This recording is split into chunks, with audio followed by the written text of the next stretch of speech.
एक जमाने की बात है। एक बहुत ही खूबसूरत राज्य था। उस राज्य में एक बादशाह रहता था। उस बादशाह की सिर्फ एक बेटी थी। बेटा कोई नहीं था। बादशाह अपनी बेटी को बहुत प्यार करता था। एक बार क्या हुआ कि उसकी बेटी, जिसका नाम मोती शहजादी था, बहुत बीमार पड़ गई। हजारों वैद्यों को दिखाया गया, हजारों दवाएं खिलाई गईं, कोई फायदा न हुआ। मोती शहजादी बिल्कुल पीली पड़ गई। कमजोरी इतनी बढ़ी कि बेचारी का उठना बैठना मुश्किल हो गया। किसी की समझ में ना आता कि आखिर इतनी प्यारी, इतनी तंदुरुस्त लाल लाल शहजादी को कौन सी बीमारी हो गई है। एक रोज एक समझदार मंत्री ने बादशाह की सेवा में कहा, बादशाह सलामत, अगर आज्ञा हो तो कुछ कहूं। शहजादी की बीमारी एक चीज से दूर हो सकती है। बादशाह ने पूछा, हजारों वैद्य इलाज कर कर के थक गए हैं, मेरी बेटी को फायदा नहीं हुआ। वह दिन ब दिन कमजोर होती जा रही है। अब यह तुम कौन सा अजूबा लाए हो जो मेरी बच्ची को ठीक कर देगा। मंत्री ने हाथ जोड़कर कहा, महाराज, मैंने सुना है कि जिस किसी की बीमारी लाइलाज हो जाए, उसे जादू का आम खिलाया जाए तो पल भर में वह भला चंगा हो जाएगा। बादशाह हैरान हुए तो हुए। सारे दरबारी मुंह में उंगली दबाकर रह गए। आम, और वो भी जादू का? ये भला कहां मिलेगा? बादशाह ने कहा, मंत्री, तुम पागल तो नहीं हो गए? आम और वो भी जादू का कहां मिलेगा? जरा यह भी बता दो। मंत्री ने डरते डरते कहा, बादशाह सलामत, आपके राज्य में एक पंडित जी रहते हैं। वह बहुत गरीब हैं, मगर बड़े ही नेक और लोगों की मदद करने वाले इंसान हैं। उनके यहाँ कोई बच्चा नहीं है। बस वह दो पति पत्नी हैं, और अपना दिल बहलाने के लिए, घर में रौनक रखने के लिए, उन दोनों ने एक तोता पाल रखा है। यह तोता एक खास नस्ल का है, बिल्कुल आदमियों की तरह बातें करता है। मैंने एक बार सुना था कि एक आदमी बहुत बीमार हो गया था। उसके बचने की कोई उम्मीद नहीं थी। पंडित जी के तोते ने उसके घर वालों को किसी जड़ी बूटी का नाम बताया था। वो जड़ी बूटी बड़ी मुश्किल से मिली, मगर जब उसको पीसकर मरीज को पिलाया गया तो वह 2 दिनों में भला चंगा हो गया। अब यह लगता ही नहीं है कि कभी वह इतना बीमार था कि बचने की कोई उम्मीद नहीं रह गई थी। बादशाह यह सुनकर सोच में पड़ गया। क्या बुराई है अगर पंडित जी को भी बुलाकर सलाह कर ली जाए? उसने आदेश दिया, ठीक है, तुम जाओ और पंडित जी को बड़ी इज्जत और सम्मान के साथ मेरे पास लाओ। मंत्री फौरन पंडित जी के घर पहुंचा। वह दोनों पति पत्नी घबरा गए। सीधे साधे लोग थे, डरने लगे। मंत्री जी, क्या हमसे कोई गलती हो गई है जो हमें दरबार में बुलाया गया है?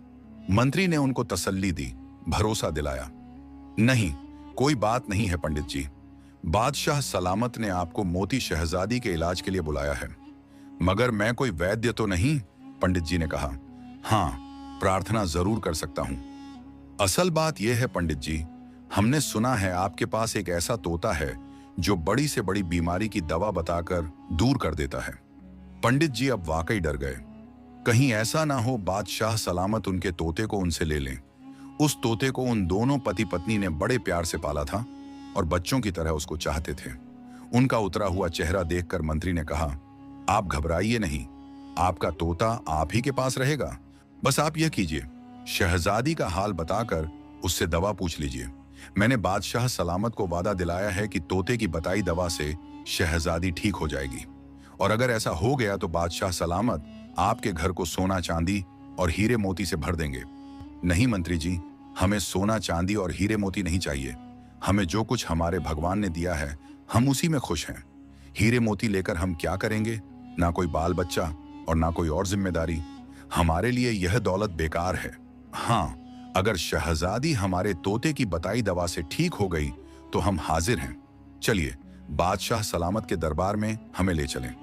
मंत्री पंडित जी को बादशाह के दरबार में लेकर आया। बादशाह ने पंडित जी को बड़ी इज्जत के साथ अपने बराबर बिठाया और उनसे अपनी परेशानी बताई।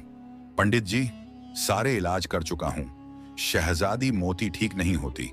भगवान के बाद बस अब आपका सहारा है।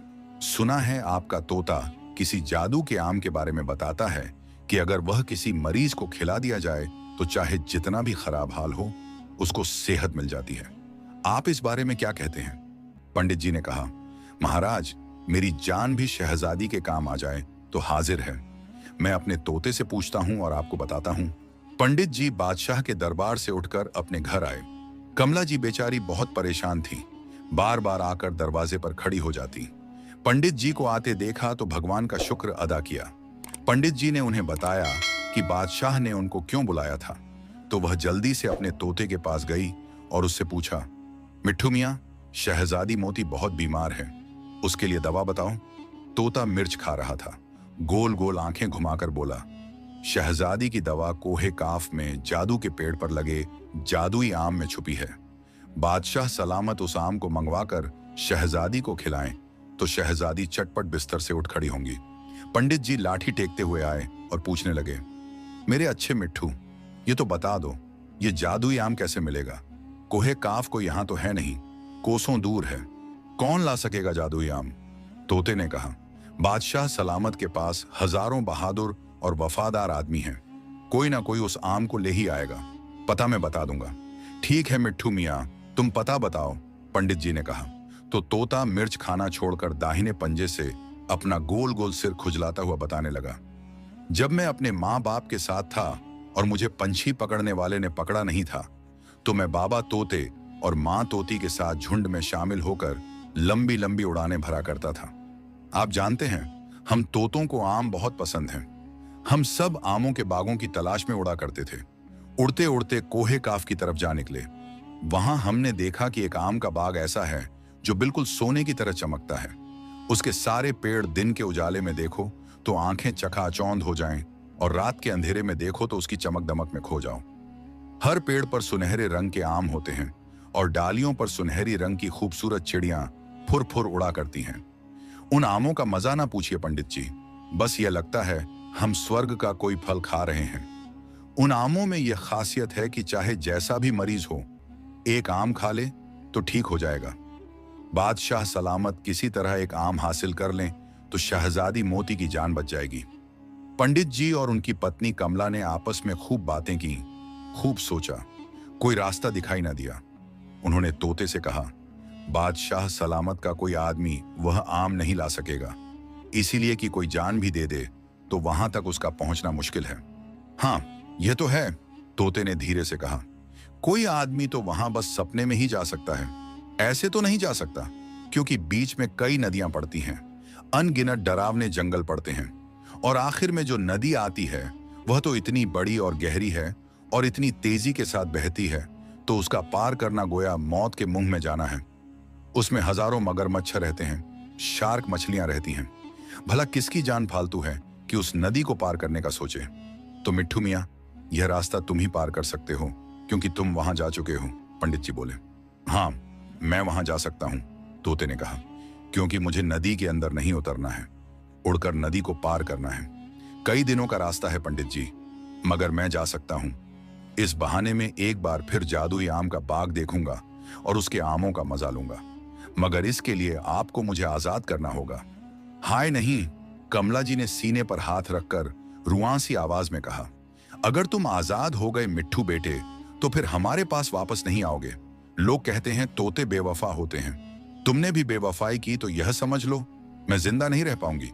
नहीं नहीं मां, तोते ने प्यार से समझाया, आप बिल्कुल परेशान ना हो, यह कहावत बिल्कुल गलत है कि तोता बेवफा होता है।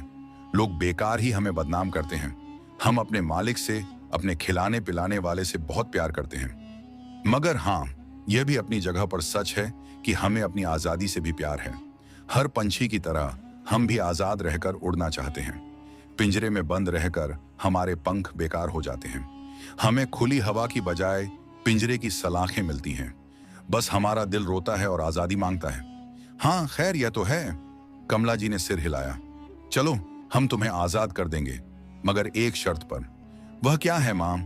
तोता खुश होकर बोला, तुम दिन भर उड़ते रहना, घूमते रहना, सैर सपाटा करना, मगर रात होने से पहले हमारे पास वापस आ जाना, आराम से खाना पीना और अपने पिंजरे में सोना। सुबह हम फिर तुम्हें आजाद कर देंगे, मगर बेटा अपना ख्याल रखना, कोई बाज, कोई कौआ, कोई बिल्ली, कोई कुत्ता या कोई आदमी तुम्हें नुकसान ना पहुंचाए। कमला जी ने बड़े प्यार से तोते को पिंजरे से निकाला और उसके नरम नरम पर सहलाने लगी। तोते ने भी टर टर करके उनके हाथों को अपनी मुलायम जबान से छुआ और अपनी नोकीली चोंच से धीरे धीरे खुजलाया। मैं अपना ख्याल रखूंगा मां, आप फिक्र ना करें, और अब मुझे खुदा हाफिज कहें। मैं शहजादी मोती के लिए जादुई आम की तलाश में जाता हूं। पंडित जी और कमला जी ने तोते को खुदा हाफिज कहा। तोते ने अपने पर खोले, फड़फड़ाए और खुशी के मारे टें-टें करता उड़ गया। शुरू में उसको कुछ परेशानी हुई। इतने दिनों की कैद की वजह से उसके पंख सुस्त पड़ गए थे। उड़ते उड़ते जल्दी थक जाता था, मगर फिर उसकी ताकत और हिम्मत वापस आती गई। बहुत से तोतों से उसकी दोस्ती हो गई। एक बुजुर्ग तोते ने कहा, तुम एक नेक काम के लिए निकले हो, इसलिए मैं तुम्हारी मदद करूंगा। चलो मेरे साथ चलो। तुमको शायद जादू के बाग का रास्ता याद ना रहा हो, मुझे याद है, मैं तुम्हें बताता चलूंगा। तोता बहुत खुश हुआ। एक से भले दो, वह सचमुच रास्ता भूल गया था। अब यह बुजुर्ग तोता जो साथ हुआ तो उसके दिल को बड़ी ढारस मिली। वह दोनों दिन भर सीधी दिशा में उड़ते, थक जाते तो किसी पेड़ पर बैठ जाते, कुछ खाते पीते, आपस में बातें करते और फिर उड़ने लगते। कई दिन हो गए, कई नदियां पार हो गईं, कई जंगलों से वह दोनों गुजरे। बहुत सी जगहों पर कई परेशानियां भी उठानी पड़ी। कभी बिल्ली ने सताया, कभी किसी बाज ने दौड़ाया, कभी गिद्ध ने सताया। एक बार तो वह एक मैदान में लगाए गए जाल से बाल बाल बचे। चिड़ियां पकड़ने का जाल चिड़ियों और तोतों को पकड़ने के लिए लगा रखा था। तोता भूखा था। उसने गेहूं और मक्के के दाने बिखरे देखे तो पेड़ से उड़ा कि उन दानों को खाए। मगर बुजुर्ग तोता चिल्ला पड़ा, नहीं नहीं, नीचे ना उतरना, ये दाने शिकारी ने फैलाए हैं, तुम जाल में फंस जाओगे। तोता जल्दी से फिर शाख पर बैठ गया। बुजुर्ग तोते ने ठीक कहा था। देखते ही देखते कई चिड़ियां दाना खाने उतरी और जाल में फंस गईं। वह फड़फड़ा रही थीं, चिल्ला रही थीं और शिकारी हंस हंस कर जाल समेट रहा था। भगवान का शुक्र है मैं बच गया। तोते ने पंजे जोड़कर आसमान की तरफ चोंच उठाई। मेरे बुजुर्ग, आपका भी बहुत बहुत शुक्रिया।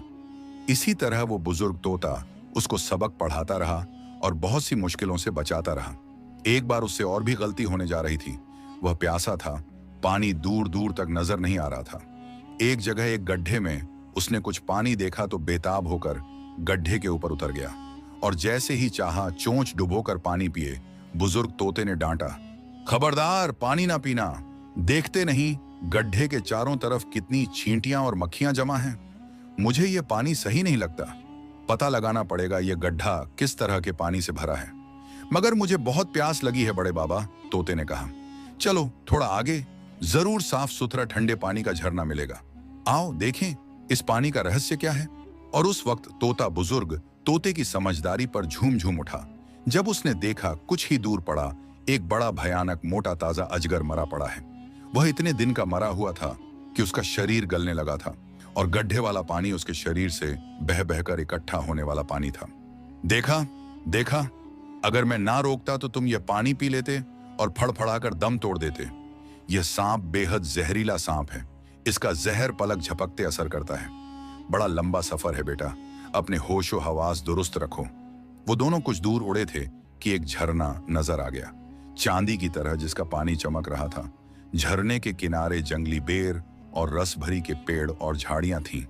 दोनों ने पेट भरकर बेर खाए, रस भरी के मजे लिए और जी भरकर ठंडा मीठा पानी पिया। जरा देर आराम किया और फिर अपने सफर पर रवाना हो गए। कई दिनों के बाद बुजुर्ग तोते ने खुश होकर उसको बताया, बस अब हम अपनी मंजिल पर पहुंचने वाले हैं। यह जंगल जिसमें हम उड़ रहे हैं जादुई बाग के बिल्कुल करीब है। इस ऊंचे घने पेड़ से कोहे काफ की सरहद शुरू होती है। अरे वाह, तोते ने टाय टाय कहकर खुशियां मनाई। हमारा सफर कामयाब होने वाला है। 2 दिन के बाद ही वह जादुई आम के सुनहरे बाग में पहुंच गए। आम के सारे पेड़ सोने की तरह धूप में जगमगा रहे थे और उनकी शाखों पर सुनहरी चिड़ियां फुरफुर उड़ रही थीं और फुदक रही थीं। एक बुजुर्ग चिड़िया ने बुजुर्ग तोते को पहचान लिया। खुशामदीद बड़े भाई, बड़े समय के बाद दिखाई दिए हो। कहो अच्छे तो हो? हाँ बहन, ठीक हूं, मगर इस समय में मेरी तोती भगवान को प्यारी हो गई। बुढ़ापे में उसका दुख उठाना पड़ा। तोते ने ठंडी सांस भर के कहा। अरे बड़ा दुख हुआ सुनकर, सुनहरी चिड़िया ने कहा। फिर पूछा, और यह कौन है? क्या तुम्हारा बेटा है? बेटा ही समझो। बुजुर्ग तोते ने तोते के सिर पर प्यार से पंजा फेरा। बड़ा नेक बच्चा है। एक मरीज लड़की के लिए इतना लंबा सफर करके उसके लिए जादुई आम लेने आया है। प्यारी बहन, क्या तुम हमारी मदद करोगी? सुनहरी चिड़िया ने कहा, भाई मैं तुम्हारी मदद जरूर करूंगी, क्योंकि एक बार तुमने मेरे बच्चे को बाज की चोंच से बचाया था। अगर तुम शोर मचाकर और हिम्मत जुटाकर बाज की आंख पर पंजा ना मारते और वह घायल ना हो जाता तो मेरे बच्चे का बचना मुश्किल था। मैं उस उपकार को जिंदगी भर याद रखूंगी। मगर भैया, यहाँ का चौकीदार जंगली दानव बड़ा जालिम है। वह रोज सारे बाग में घूमकर एक एक आम गिनता है, फिर उन आमों को तोड़कर गोरी परी के पास ले जाता है। गोरी परी इस बाग की मालकिन है। रोज की रोज आमों की फसल तैयार होती है और रोज तोड़ी जाती है।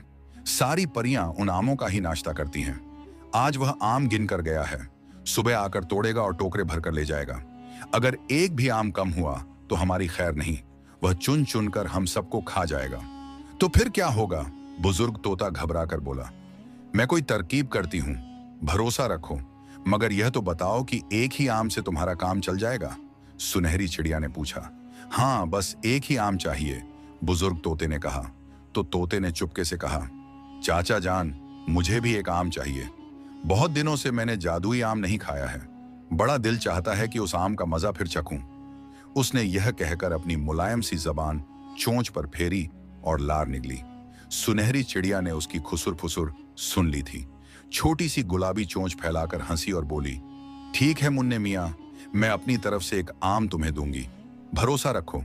फिर उस चिड़िया ने दोनों मेहमान तोतों को फल खिलाए, जादुई बाग के सुनहरे कुओं से खूब ठंडा मीठा पानी पिलाया और दिन भर उनको बाग में उड़ाती टहलाती रही। रात में दानव आया। बाप रे, इस कदर डरावना, इस कदर ऊंचा मोटा ताजा। तोते का नन्हा सा दिल धक धक करने लगा। वह तो कहो, बुजुर्ग तोते ने अपने दाहिने पर से उसकी पीठ पर थपकी दी और चुपके से कहा, घबराओ नहीं, चुपचाप बैठे रहो, यह अभी सो जाएगा और बस सुबह ही उसकी आंख खुलेगी। दानव ने पूरा बाग देखा, हर पेड़ के आम गिने और बीच बाग में बने हुए चबूतरे पर लेट गया और सो गया। उसके खर्राटों की गूंज से सारा बाग गूंज रहा था। तोते को सारी रात जागते गुजरी। उसको उन खर्राटों की वजह से नींद नहीं आ रही थी। सुबह होने में कुछ देर बाकी थी कि सुनहरी चिड़िया उन दोनों के पास आकर चुपके से बोली, मैं ये तरकीब करूंगी तोते भैया कि कुछ देर बाद गाना शुरू कर दूंगी। मैंने और भी चिड़ियों को साथ मिला लिया है। हम सब मिलकर एक प्यारा सा गाना गाएंगे। हमारा गाना जंगली दानव को बहुत पसंद है। वह गाना सुनने में इस कदर खो जाता है कि आम की गिनती भूल जाता है और बस यहीं पर हम फायदा उठा लेंगे। मैं 2 आम गिनती के पहले ही गायब कर दूंगी और तुम्हें दे दूंगी, मगर यह याद रखना कि आम लेकर तुम दोनों फौरन बाग से निकल जाना। तुमने जरा भी देर लगाई तो जंगली दानव को पता चल जाएगा।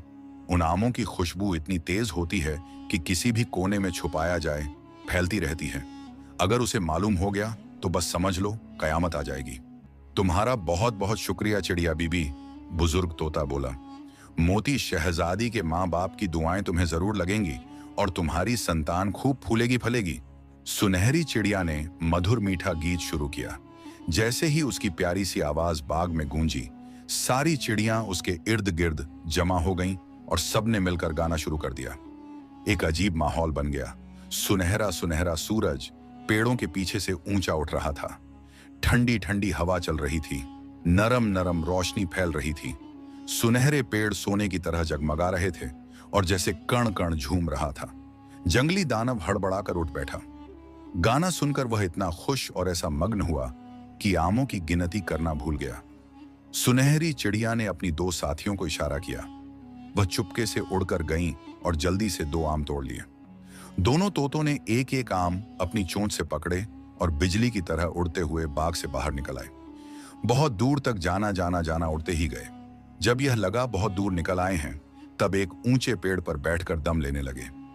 बुजुर्ग तोता बेचारा बहुत थक गया था, फिर भी बहुत खुश था। आम इतने खूबसूरत थे कि बस देखते ही बनता था। उन दोनों को इसलिए भी जल्दी थी कि ऐसा ना हो कि कुदरत ना करे शहजादी की हालत और खराब हो जाए। उड़ते ही गए। जब बहुत थक जाते तो जरा सी देर को रुक जाते या फिर रात में किसी पेड़ पर बैठकर थोड़ा सो लेते। यह भी डर था ना कि कोई उन आमों को गायब न कर दे, इसीलिए बड़ी तकलीफ उठाते, मगर एक पल के लिए भी आमों को अकेला ना छोड़ते। वो जहां भी रहते, उन आमों की खुशबू से हवाएं महक जाती और रात में उनकी जगमगाहट दूर दूर तक दिखाई देती। एक रात वह जिस पेड़ पर बैठे थे, उसके नीचे एक मुसाफिर आकर लेट गया। वह कहीं जा रहा था। रात हो गई इसलिए सफर ना कर सका। अपने झोले से निकालकर उसने खाना खाया, बोतल से पानी पिया, फिर चादर बिछाकर लेट गया। दोनों तोते चुपचाप बैठे थे, मगर क्या करते उस खुशबू को जो आमों से निकलकर चारों तरफ फैल रही थीं। नीचे लेटे मुसाफिर ने अपने आप से कहा, बड़ी अच्छी महक फैली है, जाने किस चीज की है, कोई फल है या कोई फूल है, पता नहीं लग रहा है, मगर हाँ, कुछ कुछ आम की ऐसी महक है। बड़ी मुसीबत हो गई मुन्ना। बुजुर्ग तोते ने अपनी चोंच तोते बेटे के पास लाकर धीरे से कहा, भगवान ही बचाएगा हमें, बस उसका ही भरोसा है। तोते मियाँ ने ठंडी सांस भरी और आहिस्ता आहिस्ता आमों को घने पत्तों के नीचे छुपाने की कोशिश करने लगा। इस कोशिश में एक आम खिसक कर नीचे जा गिरा और मजा यह हुआ, सीधा उस मुसाफिर की नाक पर जाकर गिरा। एक ऊंची चीख मारकर वह मुसाफिर उठ खड़ा हुआ। वो डर गया था। उसको लग रहा था कोई चोर उसका सामान ले जाने के चक्कर में है और उसने उसकी नाक पर घूंसा मारा है कि वो दर्द के मारे बिलबिलाकर उठे और उसके सिर के नीचे दबा हुआ थैला मुसाफिर के हाथ आ जाए। उस थैले में अच्छी खासी रकम थी और कपड़े थे। कौन है? किसने मुझे घूंसा मारा है? वो मुसाफिर डरी डरी आवाज में बोला। मैं भूत हूं, मुन्ना तोता बड़ी मोटी आवाज बनाकर बोला। तुम्हें खा जाऊंगा। क्या कहा? वह मुसाफिर थर थर कांपने लगा। उसकी नजर उस आम पर गई जो उसके पास जमीन पर पड़ा सोने की तरह चमक रहा था। तुम भूत हो और यह चमकती चीज? वह थैला उठाकर धीरे धीरे पीछे हटने लगा। यह मेरी जादू की गोली है, इधर तुमने उसको छुआ उधर भस्म हो जाओगे। ठहरो, जाते कहां हो? मेरे पेड़ के नीचे तुमने ठिकाना जमाया, मैं तुम्हें इसकी सजा जरूर दूंगा। इस बार तुम्हारे कानों की बारी है। मुन्ना तोता उसी डरावनी आवाज में बोला और अपने पर फटफटाए। परों की यह फटफटाहट अंधेरे जंगल में बड़ी डरावनी मालूम हो रही थी। बस अब जो भागा वह मुसाफिर तो कुछ ना पूछो, पीछे मुड़कर भी ना देखा, एक पल को ना रुका। भगवान जाने किधर भाग निकला। बुजुर्ग तोते ने हंसकर तोते मुन्ना को शाबाशी दी और नीचे उतरकर वह चमकता हुआ आम चोंच में दबाकर पेड़ की शाख पर ले आया। फिर दोनों जरा भी ना सोए। सुबह होने का इंतजार करते रहे और जैसे ही उजाला हुआ वहां से उड़ निकले। दोपहर तक उड़ते रहे। आखिर जब थकान और भूख से बेहाल हो गए तब एक नदी के किनारे की झाड़ियों में उतर पड़े। पानी पिया और आम झाड़ियों में छुपाकर खाने के लिए कुछ तलाश करने लगे। इधर वह कुछ दूर गए, उधर एक लोमड़ी घूमती घामती उधर आ निकली। उसने झाड़ियों में यह दो चमकदार आम जो देखे, सोचा, जाने किस जानवर के अंडे हैं, लाओ इन्हें नाग राजा के बिल के मुंह पर रखाऊं और आवाज दूं, आओ मेरे राजा, खाओ मजेदार भोजन। अब मेरे पीछे ना आना, मेरे नन्हे बच्चों को ना खाना। नाग राजा खुश हो जाएंगे और फिर वो मेरे दोस्त बन जाएंगे। बस लोमड़ी ने दोनों आम मुंह में दबाए और दौड़ती हुई चली। जहां वो भाग रही थी, दोनों तोते उसी तरफ जाकर एक जंगली दरख्त के मजेदार रस भरे फल खा रहे थे। उन्होंने जो एक मोटी लोमड़ी को आते देखा तो डर कर उड़े और एक ऊंची शाख पर जा बैठे। मगर यह देखकर दोनों ही घबरा गए कि उनके जादुई आम उस लोमड़ी के मुंह में दबे हैं। वो टेन टेन करते लोमड़ी के आसपास चक्कर लगाने लगे। बुजुर्ग तोते ने कहा, डरो नहीं, हिम्मत ना हारो। इस मक्कार चोर लोमड़ी को अपनी तेज चोंच से घायल करो, मगर होशियारी के साथ। यह तुम्हें पकड़ ना सके।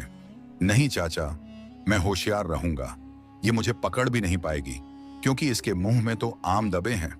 और अब मुन्ना तोते ने झपट झपट कर उस लोमड़ी पर हमले शुरू कर दिए।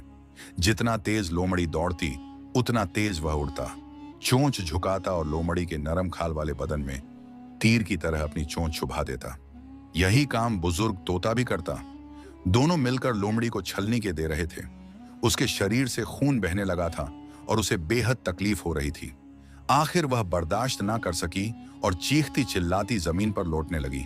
इधर वह चिल्लाई, उधर उसके मुंह से दोनों आम जमीन पर गिरे और लुढ़कते इधर उधर रुक गए।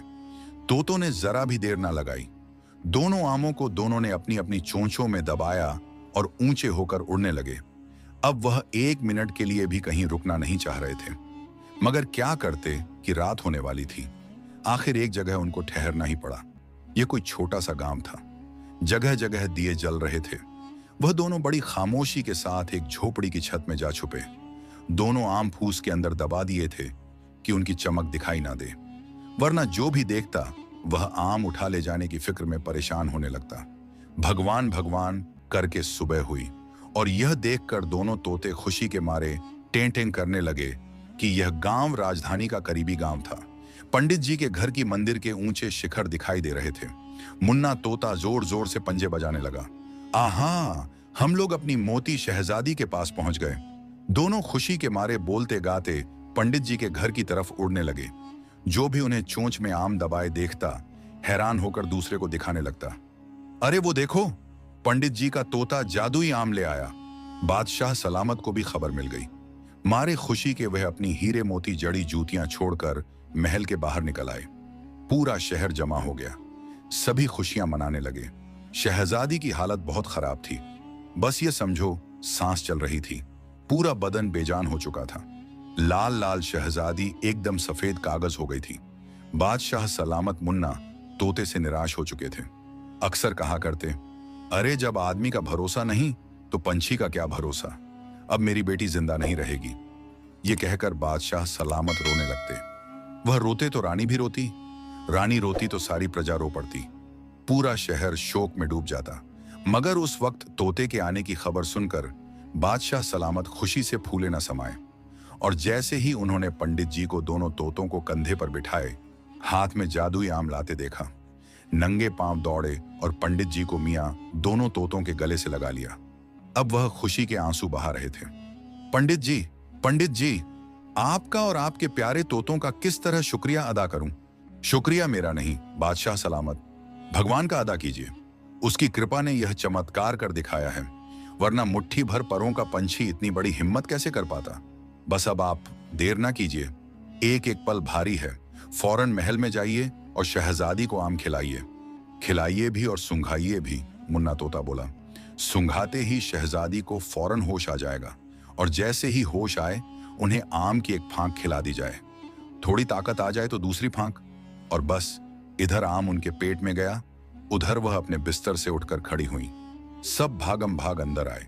शाही वैद्य शहजादी की नब्ज थामे बैठे थे और बड़ी निराशा के साथ उसका मुरझाया हुआ चेहरा देख रहे थे। पंडित जी ने जल्दी से बढ़कर जादुई आम को शहजादी की नाक से लगा दिया।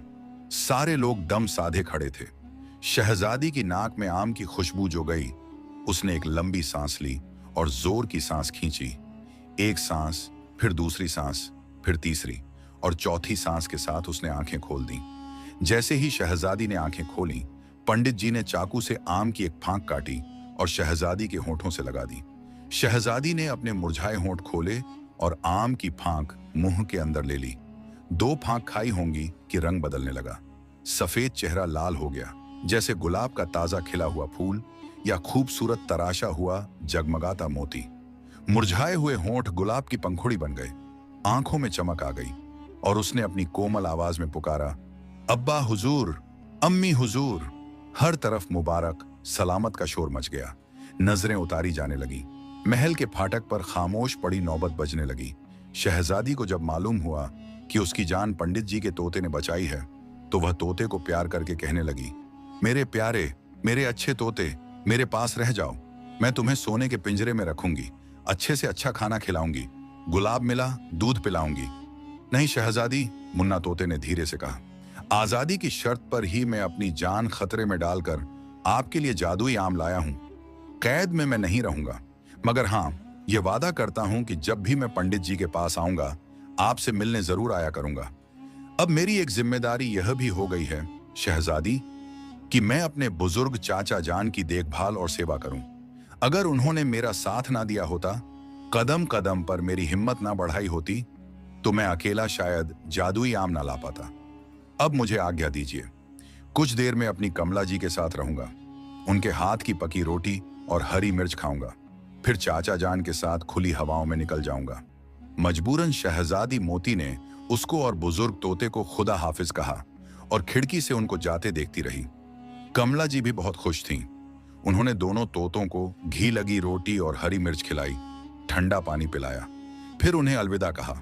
मुन्ना तोते ने उनका उदास चेहरा देखकर कहा, आप जरा भी परेशान ना हो मां, मैं रोज शाम को आ जाऊंगा और आपके साथ रहूंगा।